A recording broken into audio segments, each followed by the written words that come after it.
Salut à vous tous, ici Jeff Rose. Alors, la famille royale était en visite au Canada, soit le couple du prince Charles et de la duchesse Camilla, ça. Alors donc, une tournée de 3 arrêts, soit à Saint-Jean, la Terre-Neuve et Labrador, Ottawa en Ontario, et finalement le point final de leur voyage qui s'est effectué à Yellowknife dans les territoires du Nord-Ouest.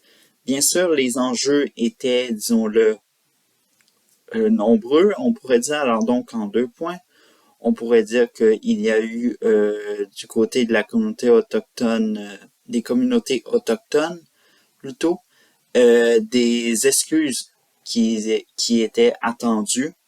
Malheureusement, ceci s'est fini avec un goût amer suite que Charles a dit qu'il avait une reconnaissance de la souffrance de ce qui s'est passé. Nous le savons tous avec les pensionnats autochtones et tout ce qui en est suivi dans le passé avec les peuples autochtones. Bref. Autre chose, évidemment, dans ces enjeux, alors donc soutien de la communauté ukrainienne, alors donc à Ottawa, il y a eu messe dans l'église orthodoxe ukrainienne à Ottawa.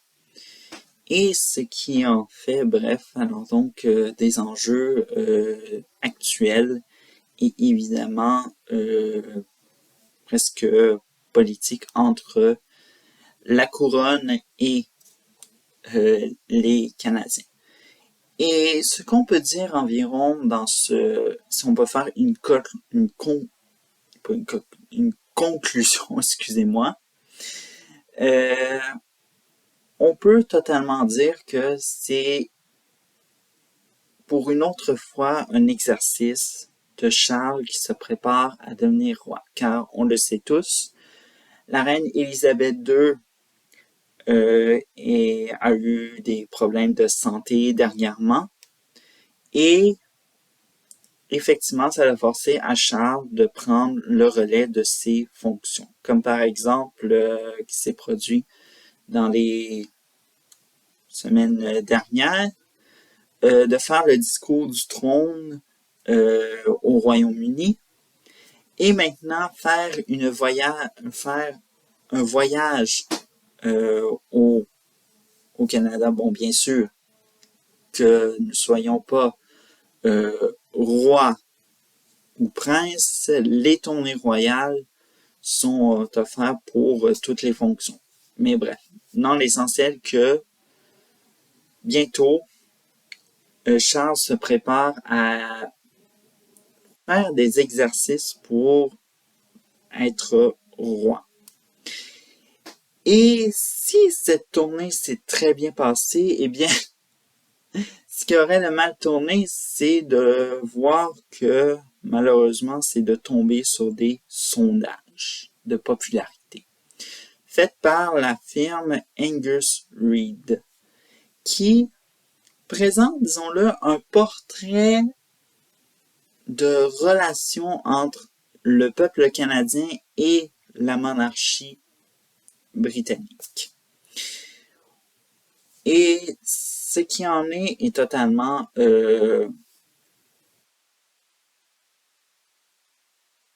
assez étonnante. Alors donc, en général, 26% se disent pour la monarchie, 51% se dit contre la monarchie, et bon, ce qui clore un peu ce sondage, 24% se dit incertain. Mais quand même, c'est le 51% contre la monarchie. Ce qui prouve que bientôt, ce sera une personne sur deux au Canada qui ne croira plus en la monarchie et qui se dira anti-monarchique ou peut-être républicain. Bref. Alors donc, bref, on peut conclure que selon la présidente d'Angus Reid, on peut faire le portrait d'une valeur canadienne qui est totalement démodée. Et c'est effectivement qu'est-ce qui se passe. Si on va dans un sondage qui est plutôt par personnalité de la famille royale, la reine Élisabeth II trône au sommet avec 63%. Excusez-moi. Par la suite, tandis que son successeur, alors donc ça aurait été sans doute la gifle que Charles aurait vécue lors de ce voyage. 29% des répondants ont jugé que Charles était leur personnalité préférée de la famille royale.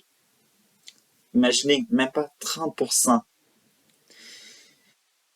Et ça, ce 29%, le prince Charles le mérite autant. Pourquoi? Dû à son âge. Alors donc, on sait que la reine, on ne sait pas quand elle va décéder, mais néanmoins qu'on sera coincé avec un autre monarque vieillissant et qui, on ne sait pas trop, va avoir des problèmes de santé comme la reine Élisabeth. On le sait très bien que la reine Élisabeth II a eu des problèmes de mobilité. Bref, un petit peu dans ce genre, et d'autant plus pour se déplacer avec une canne. L'autre chose qui prouve un peu ce 29%, c'est son passé qui est impardonnable pour certains sujets.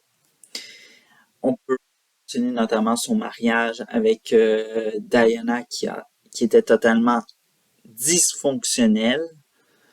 On pourrait mentionner aussi que pendant ce temps-là qu'il était marié avec Diana, l'ancienne princesse de Galles, sa relation cachée avec Camilla, je veux dire, franchement. Bref. Alors donc, peut-être c'est ça qu'est-ce qui explique que peut-être que le prince Charles mériterait ce 29% de popularité au Canada. Malheureusement, et autre chose qu'il faudra se préparer, bien sûr, alors donc 70 ans de règne pour la reine Élisabeth II, mais évidemment, bientôt âgée de 96 ans, on se rapproche de 100 ans, et potentiellement d'une mort inattendue. Alors donc, comme on fait pour certaines personnes, on fait toujours un testament rapide pour en cas qu'on meurt quelque part. Bref, vous voyez de quoi que je veux en venir. Alors donc, bien sûr, on se prépare pour l'avenir.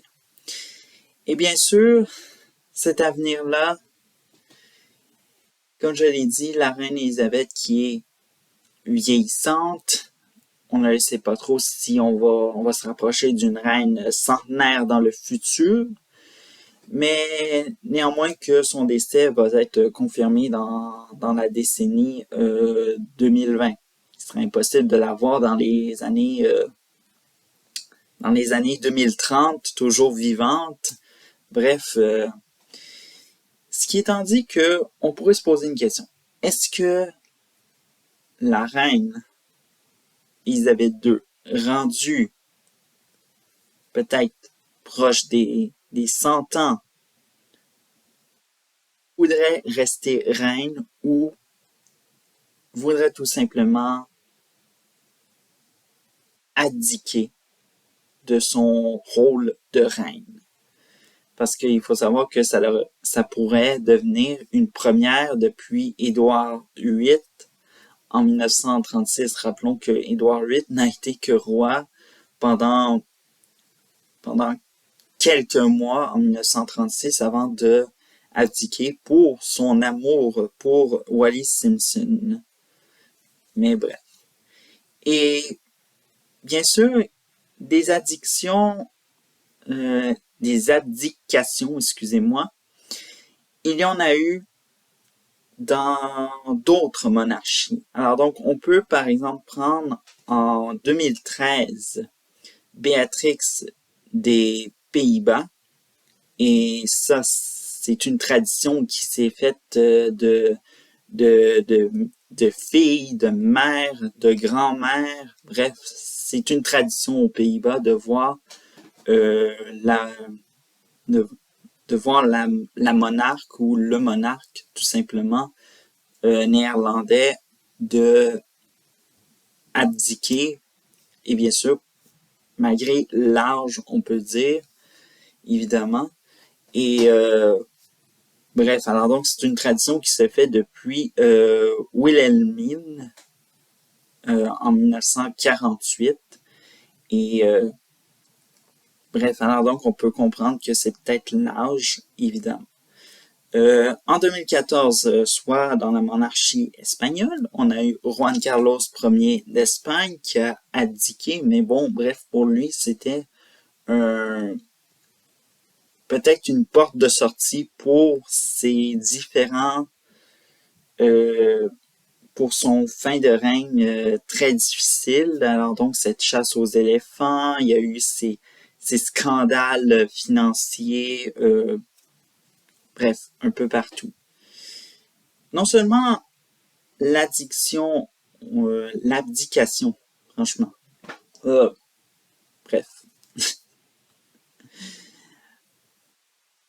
Et on pourrait se poser la question, qu'est-ce qui pourrait arriver si la reine décède?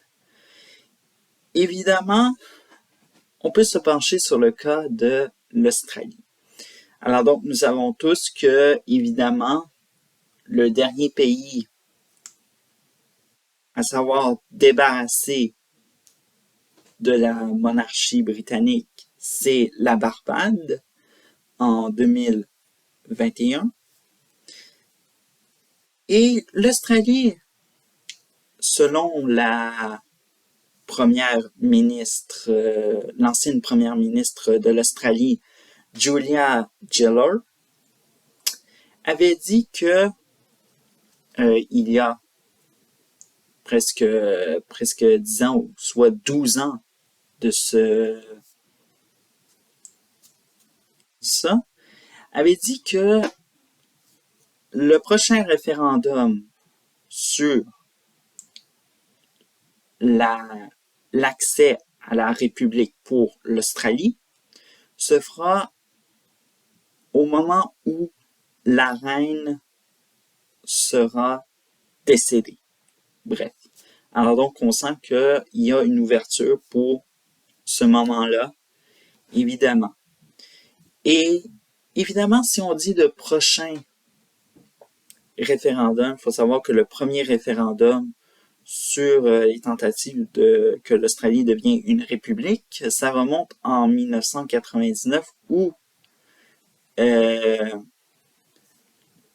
les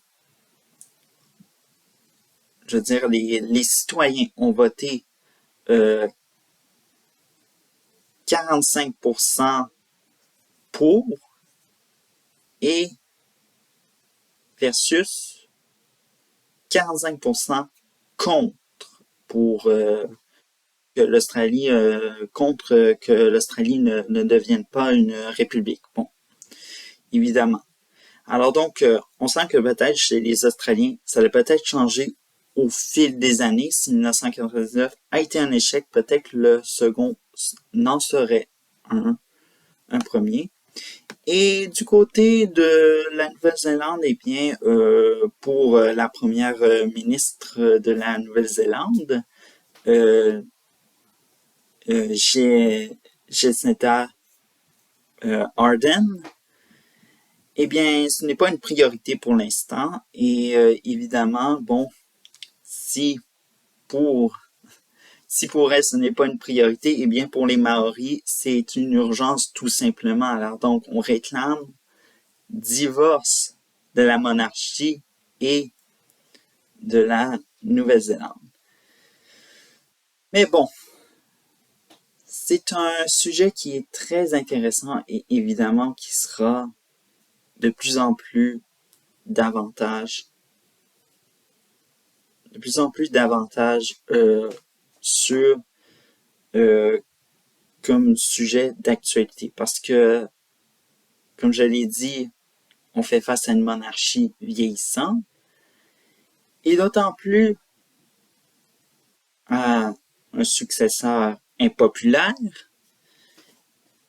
Que va-t-il arriver au Canada?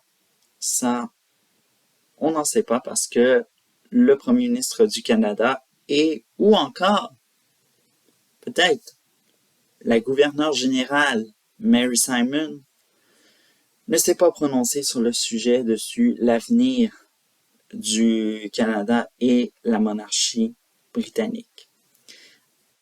Sur ça, je vous dis à une prochaine vidéo.